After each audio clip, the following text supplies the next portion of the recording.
Hi, welcome back to Central Line. I'm your host, Dr. Katie Berlin, and I'm here with a returning guest, Dr. Ross Palmer. Dr. Palmer, welcome back. Thank you. It's a pleasure to be here today, Katie. It's great to have you on the show again. I always appreciate you taking the time to chat. For anybody who may have missed the first conversation that we had, we'll link to that episode in our show notes today. But would you mind reminding everyone who you are and what it is you do? Yeah, I'm a veterinary orthopedic surgeon, and my career has been evenly split between academia and private practice, and now I'm the Associate Director of Education at the Translational Medicine Institute at Colorado State University. I really like the phrase translational medicine.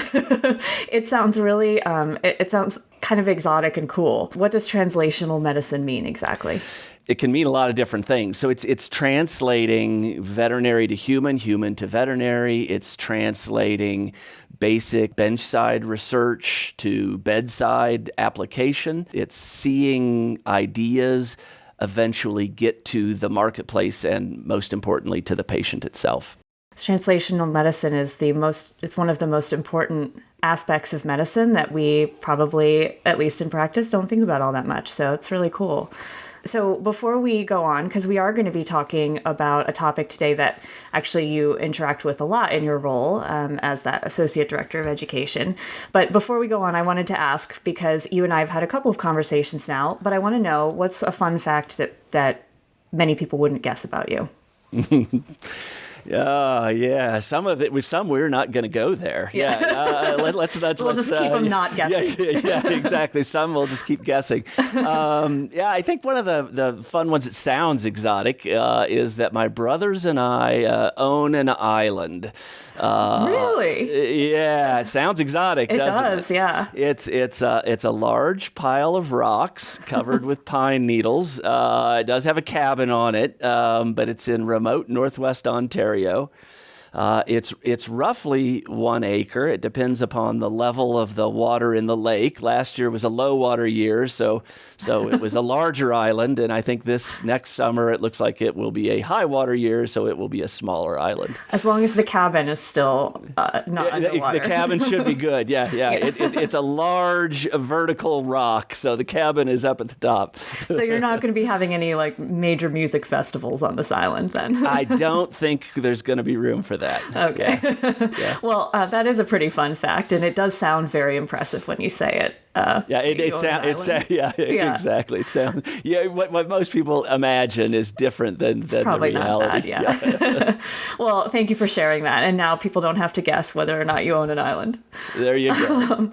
So we're here today because actually when I contacted you to talk about another topic, which we talked about in our last conversation, you had a really good idea for a topic for us to chat about, which really was interesting to me because it's not something that I hear people bring up that often. You called it gaps in the continuum of postgraduate lifelong learning, which that phrase kind of sums it up, but can you elaborate a little bit on that and what it was that you mean by that? I'm not totally sure I can. I sounded like I was very philosophical and learned it's a good day. phrase. Yeah. Well, first of all, I think there's an emerging importance of the role of postgraduate education in our profession. And I think when we look at the history of continuing education and how it has come to be, I'm not sure it's always been as strategic as it could have been. It's maybe been a little bit haphazard. So I think at times we offer continuing education courses because a given specialist really enjoys teaching that and thought it would be fun to teach that, right? And maybe we'll teach this topic because I really enjoy that. I think sometimes because we're not strategic, we skip levels. So, increasingly there is this focus upon what does a day one practice-ready graduate veterinarian need in their skill set, in their quiver? What do they need to be able to do? My observation is that oftentimes, if we have an arbitrary level 1 to level 10 continuum, lots of our CE maybe starts at level 3 or it starts at level 4. And then maybe it goes from that level 3, level 4 to level 7, and then there's another gap and it jumps to level 9 or 10. But there doesn't always seem to be a great strategic continuum of postgraduate education that allows an individual or a practice to say, strategically, for me or for this practice, we are growing in this arena. Show me the path. And so I think that's an area that we're beginning to focus on at CSU Vet CE is developing that continuum. And it starts by asking the questions of where are the needs? Yeah, that's a really good point. As you were talking, I was thinking back to my own experience and remembering conferences I've gone to at various stages in my career. And I think you're so right.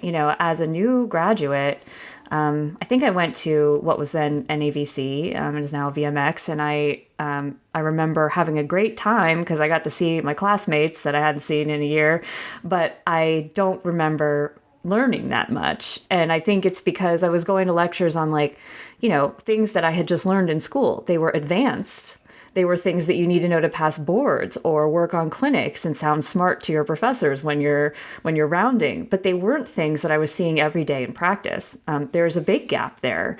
And a lot of times the new graduates come out fully prepared to write up a complicated surgical discharge form, but not necessarily prepared to treat a dog with atopy and right. Or spay a big dog because all the dogs they got to spay before, if they've gotten to spay any, were small. I felt that gap very keenly myself. I just don't know that I had a name for it at the time.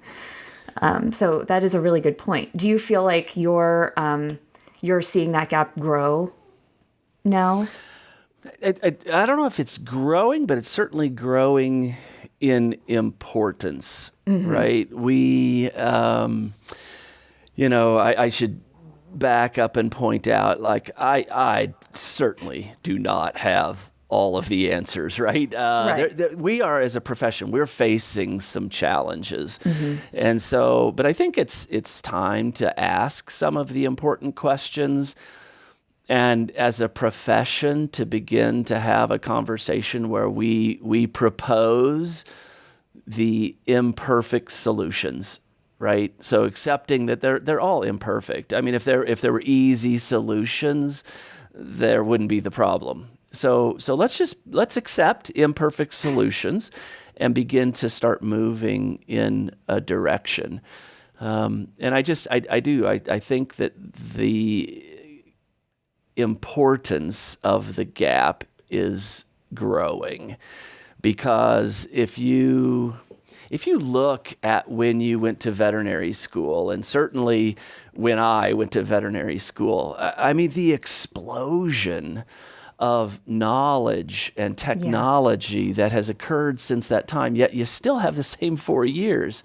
I mean, the target used to be, I want to make you be a jack of all trades as a veterinarian. And I just don't think we can achieve that. And I think of some years ago, 5 years ago, maybe, trying to conquer this question of what does the day one graduate need to be competent in the field of small animal orthopedics, which is my world. We asked a variety of different questions, asked them to rate them in terms of importance. And what was revealed is, there's a lot of consensus around some things, but not around others. And the reality is that if I'm working in practice ABC in location 1, what is needed of me is different than if I take a position at practice XYZ in location 2. It's not uniform. And that's a challenge. And so we have to face that. And I think postgraduate education can begin to fill that gap. That's a really good point, too, that I hadn't really thought of. Even just in practices I've worked in, I needed different skills. But my experience would be very different from somebody who's working in rural Canada in, where there's no emergency clinics and their experience needs to be very different from mine, where we have 4 within 45 minutes of here. I wonder, I hear quite a few seasoned veterinarians saying that new graduates are afraid. They're afraid to try new procedures. In my day, I just jumped in and did it because we didn't have a choice. And new grads are so afraid now that they don't want to try new things, or that they don't graduate with enough practical knowledge to prepare them for real life. What do you have to say about that opinion? Yeah, well, there's truth, right? Yeah. I mean, it's not a universal truth. Different graduates have different levels of comfort with challenge, right? And so I've seen some new graduates that I was kind of amazed. Wow, aren't you the bold one? For better or for worse, right? Right. So that happens too.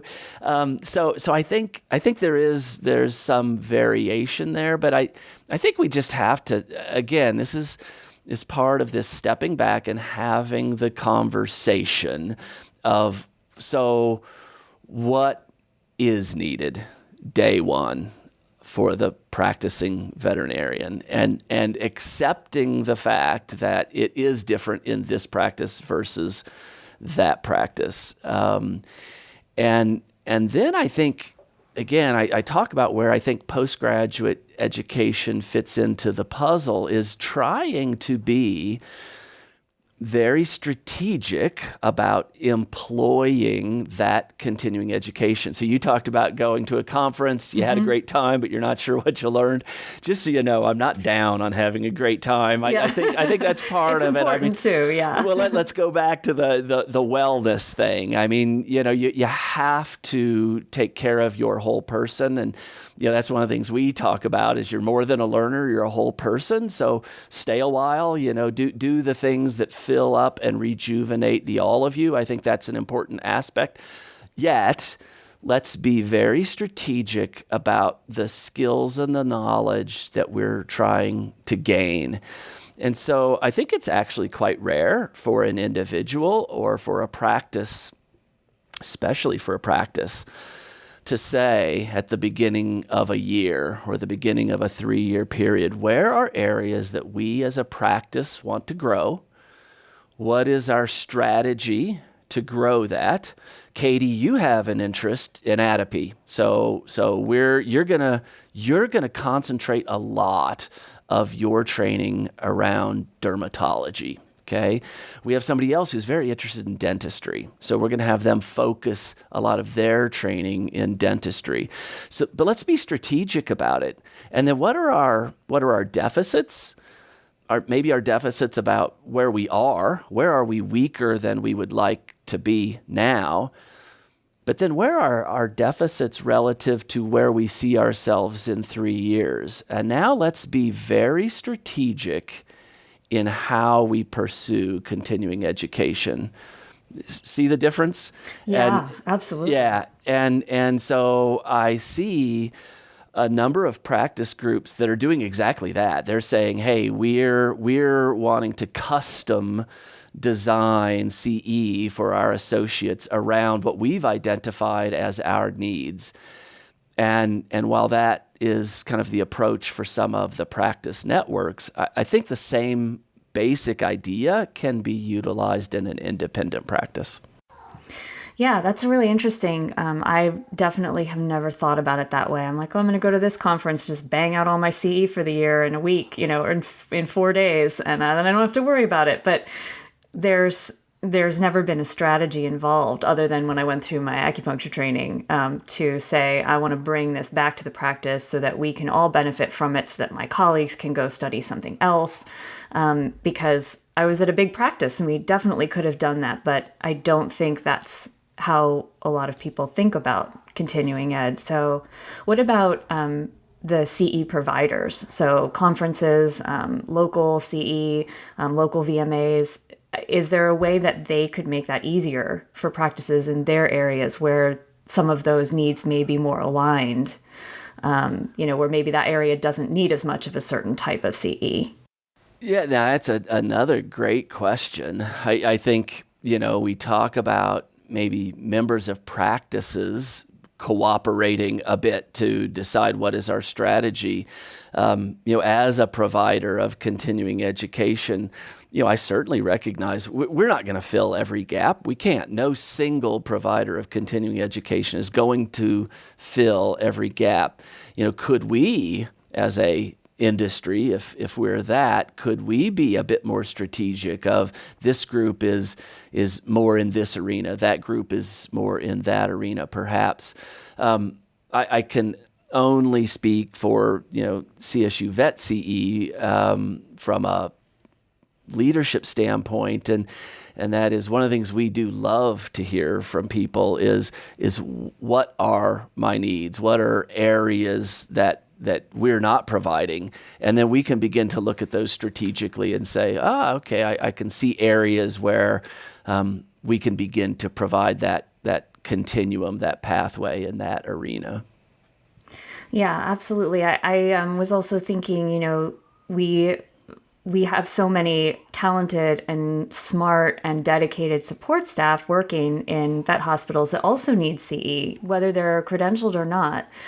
CE helps everyone. And so, but looking back on experiences where I've worked at practices that sent technicians to CE regularly, because credentialed techs need to get those credits, they're usually much more strategic with the technicians and saying like, I will pay for you to go to this CE because it will benefit our practice. They say, this is what we need and this will help us, anesthesia or dentistry or, preventive care or whatever. And so that's maybe something to think about, is that just because there seems to be more CE available for veterinarians doesn't necessarily mean that we should always say, this is all open to me and I should just go do what I want this year. There are ways to be more strategic about it. Yeah, and you hit on a really neat point. Is one of the things that we have seen, take something like endoscopy. It applies to orthopedic surgery, it applies to dentistry, et cetera. But for now, let's talk about endoscopy.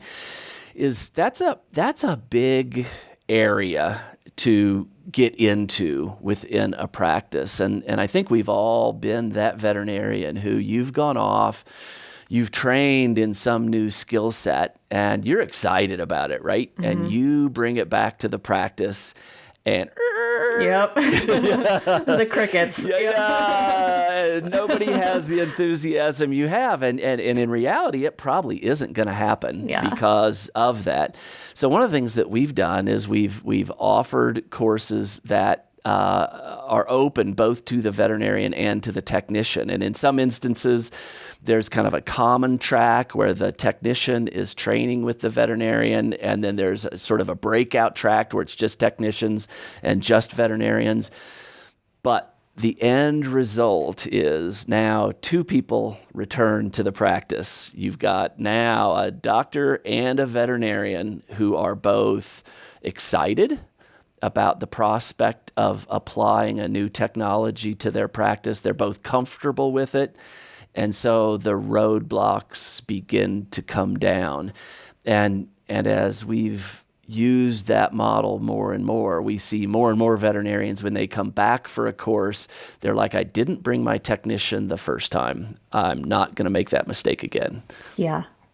Yeah, we can't do anything without them, so they should learn along with us, basically, the way you look at that. Yeah, I definitely have been in more than one situation where technicians have taught me something they learned at CE about anesthesia or especially, I'm thinking especially in anesthesia, because that was an area that we had several technicians who were really passionate about it, and they taught me so much, and it's worth investing in that time and those resources to make sure that the support staff is also comfortable and educated and growing. Yeah, without a doubt, right? Yeah. I mean, we're nothing without our team, and technicians are a huge part of that team. Yeah. So I wanted to talk a little bit about hands-on CE. You, in your message back to me about this topic, had compared the hands-on training that our graduates get with the training that commercial pilots receive. And I'm willing to bet that they're pretty different. So how do they go from brand new flight school graduates to confident pilots that can be in charge of hundreds of people? And what can we learn from that?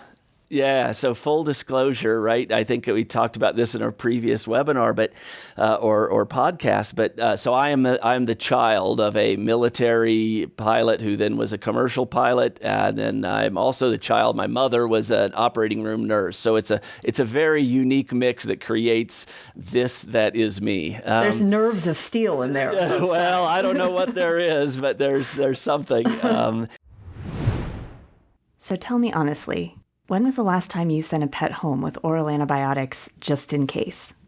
I could have answered yesterday for most of my time in practice, and so could most veterinary professionals I know.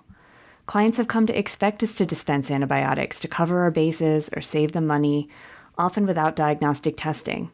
But it's time we took a more conservative approach. The 2022 AAFP AHA Antimicrobial Stewardship Guidelines outline real-world recommendations for decreasing antimicrobial use in your practice, creating a culture of good antibiotic stewardship within your team, and adjusting your clients' expectations and attitudes about how to know when antibiotics are necessary. Every veterinary professional, from client services rep to corporate medical director, has a role to play in protecting these priceless resources. See how you can get your team involved. The 2022 AAFP AHA Antimicrobial Stewardship Guidelines are available now, and access is free and open to all at aha.org/antimicrobials. What I see as a difference of veterinary training to training commercial pilots is it's not just veterinary school, it's also postgraduate education. But I remember as a kid, I would go watch my dad work in these simulators where different scenarios were created, and they tended to fall into a couple of categories as near as I could tell. One was the situations that happen frequently. They're relatively low consequence, but they happen so frequently, you got to have your jam, right? You got to know how you're going to handle that. The other thing that they did was they had scenarios where, God forbid this ever happens, but because the consequences are so high, you have to operate out of habit, muscle memory. You can't look things up at this point. Yeah. And so I think there's a huge opportunity there for the use of simulations and simulated scenarios. And I've seen instances where that has been applied in emergency medicine, and a person they have to make real-time decisions, and then they debrief afterwards. And sometimes, the person may be reduced to tears of I blew it, I can't believe I blew it. The consequences were high. But then you get to back off and say, that's exactly why we're doing what we're doing, because now is the time to blow it. This was the safe space. Now let's do it again, and let's do it again, and let's do it again. And when it comes time, you're never going to blow that one in real time, right? Yeah. And so I think there's a huge opportunity there. But the other thing is I look at how, maybe backing up to my dad as a pilot, he had several sayings. He had one which was, there are old pilots and there are bold pilots, but there's very few old, bold pilots. Kind of think about that one. Yeah. Another one was it's better to be on the ground wishing you were in the air than in the air wishing you were on the ground. Again, I can equate that to being in the operating room, wishing I was anywhere but the operating room. How did that happen? What were the circumstances? And germane to that was a third saying of his, which was, it's the third error that will kill you. We frequently commit hidden or occult errors, and they may not be personal errors. They're systematic errors that allow the human error to have consequence and give that third error the opportunity to kill you or have dire circumstances. So there's this whole field of risk mitigation in industries, whether it's commercial aviation, human healthcare, energy, any of a number of things. But they're all based around this recognition that people are fallible, right? People are error prone. And we need to find ways to put what in their terminology they call systematic defensive layers in place, but basically systems that allow us to protect the fallible human from committing an error. So I'm going to go back to this comparison of veterinary medicine and commercial aviation. You know, a commercial pilot doesn't show up for work and walk out to the airplane and kick the tires and put his finger in the air, say, let's do this thing. Yeah, right. There's an entire system, right, that begins, multiple individuals are part of creating that flight plan, right? But in veterinary medicine, and again, I'm going to go to surgery because it's high consequence. It's my area. Mm-hmm. But how often do we put the relatively inexperienced, who is particularly error prone, but any individual, no matter your level of experience, you're error prone. You are human. Mm-hmm. I mean, surgeons don't always want to admit that, but we're all error prone. And we send them out to kick the tires, put their finger in the air and say, let's do this thing.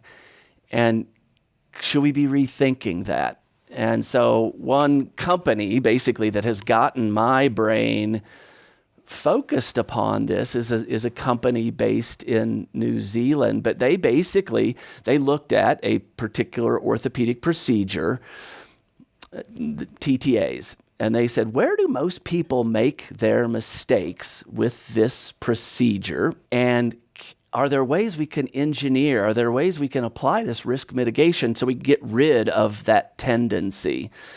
And without going into all of the details of how they've done it, what I'm intrigued by as an educator is the approach. Is the approach that says we're not just going to keep doing it the way we have been doing it. We're not going to put all of the onus on the person or the individual. When it goes wrong, we're not going to all point fingers at that individual. Once again, as a profession, should we be thinking differently? And should we be creating systematic approaches to reducing or preventing the likelihood, I shouldn't say prevent, reduce the likelihood of a hazard becoming an adverse event? Because hazards are all around us. Anesthesia, surgery, anything that we do, there are hazards there, but we leave the individual exposed. And I think there are ways that we can change that.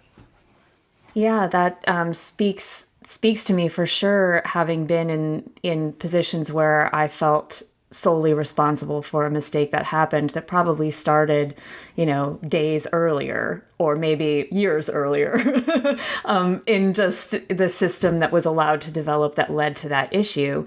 And thankfully, nothing that was catastrophic in my case, but I thought about that potential consequence all the time. And that was one reason why surgery wasn't for me, because I spent too much time thinking about how exposed I felt and how solely responsible I felt. And as veterinarians, I think we're just sort of brought up to think that way, that we have to be able to do it all. And that, if emergency comes in, it's our fault if we don't know how to handle it. And it's our fault if it goes south. And it's our fault if the pet dies, even if the client didn't allow us to do something. We take on so much of that responsibility just by nature.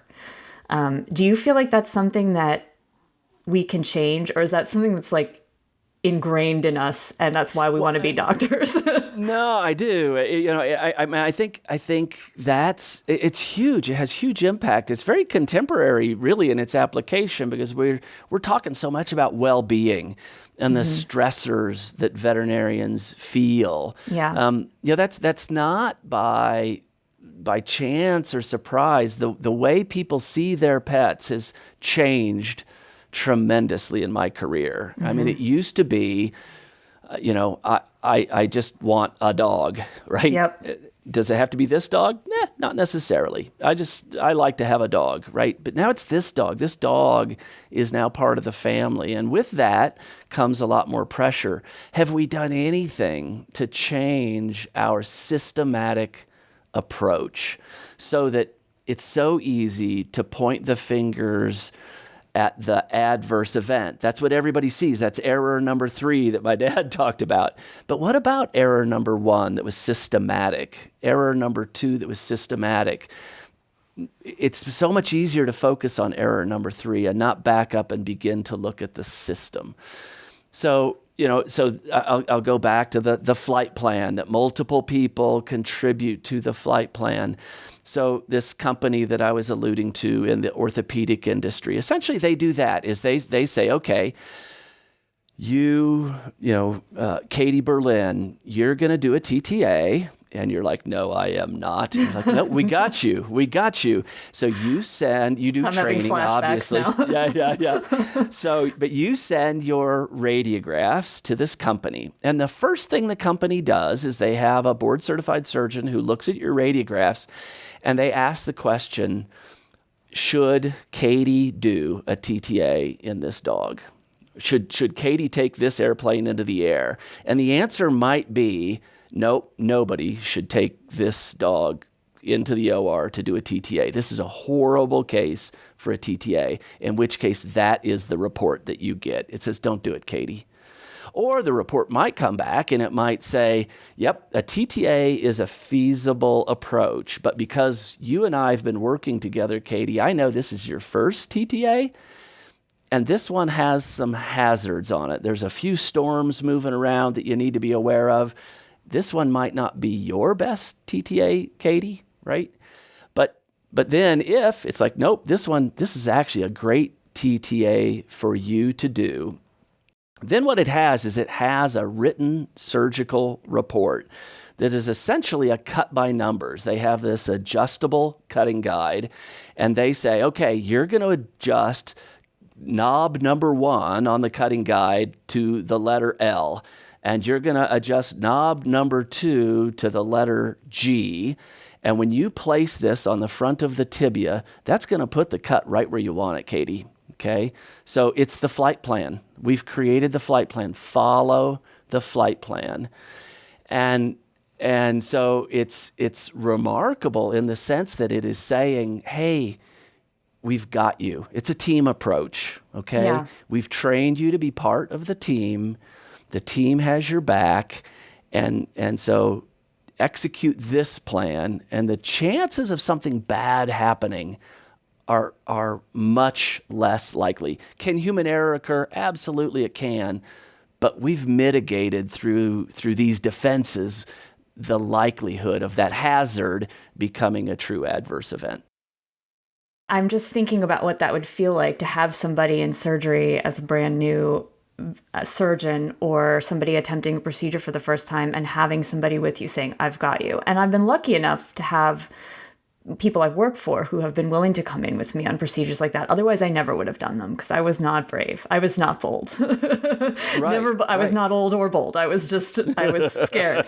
But how amazing would it be to have that kind of support for soft tissue procedures, for even a spay of a fat dog, which is one of the scariest situations that I can imagine right now thinking about that.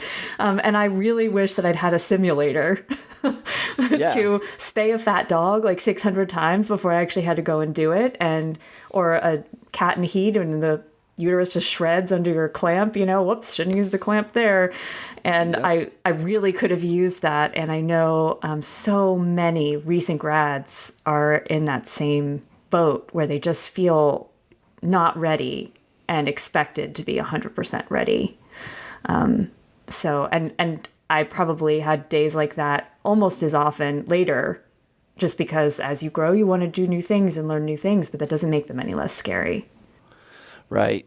Yeah. And I don't think like this example that I gave, I mean, that's a great example of how things can be improved, but there's, there still are places for human error, and there are so many other applications for how can we create sort of those systematic defensive layers in other procedures and other arenas. A lot of them don't exist yet. But just the awareness of that mindset, I think, is important, of how can we switch our thinking. It isn't just always more training or better training. Sometimes it's different training, a different mindset maybe of how we go about doing it.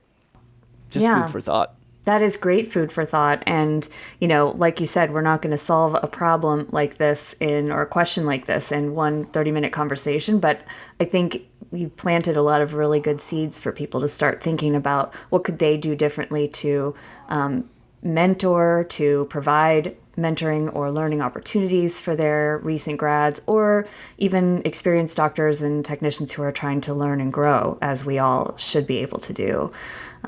I think that's a really, really interesting question to think about. So thank you, Dr. Palmer. It's really neat to think about this stuff with somebody who's actively working in continuing education and seeing that sort of those trends unfold and being able to pinpoint those issues like you can. Yeah. So I have one last question for you. Sure. You have a lot of really good sayings that, I'm going to remember those sayings from your dad. But if you could put a billboard or a tweet, if you're so inclined, in front of the entire profession every day so that they would see it on their way to work, what would it say? Do I have to have just one? Yeah, No. I don't know. I think I can recall a movie some years ago. Don't remember the name of the movie, but I remember the line was something like, "Hey, Bates, we get to play baseball today." And my line on this billboard would be something like, "You get to love on animals and people today. Have a great day. Make it a fun day." So much of the stressors that we face, which are real and exist and they're true, as we've discussed, but they're compounded by our vantage point. And so I think sometimes just reframing, "Hey, Bates, today we get to play baseball. Hey, Berlin, today we get to love on animals and love on people. Have fun," right? It really is a remarkable thing. I think the other would be, it's a place where my head is right now, but focus on your why. Why are you doing any of it as a practice, as an individual? What's your why? Why do you get up in the morning? What's your cause? What's your purpose? What are you doing? And if we individually and as practices, if we can begin to focus on our why, then we can begin to come together as a team around that. And I think that can be a place of unity. And that's always a great place to start for a team. Love that. I thought you were going to put one of your dad's sayings on there. Those are even better because they speak directly to us and they remind us that this is a profession full of joy too, and great moments and positivity and stories, and the stories, that we can relate to so strongly. And we're very lucky to have that. So even in spite of all the stressors. Yeah, we've talked about this before, but I just commend you for getting the stories out there. I mean, the stories are so important, and that's what we connect with, we connect to. We can see ourselves in other people's stories, and so I think that's just an important part of your podcast and just what we do together is sharing those stories. Dr. Palmer, thank you so much for your time. We really love having you here, and I will take a lot of this back with me because you really got the gears turning, and I know that you will for a lot of people listening too. So thanks so much for coming back. Thanks to all of you for listening. We'll catch you next time on Central Line.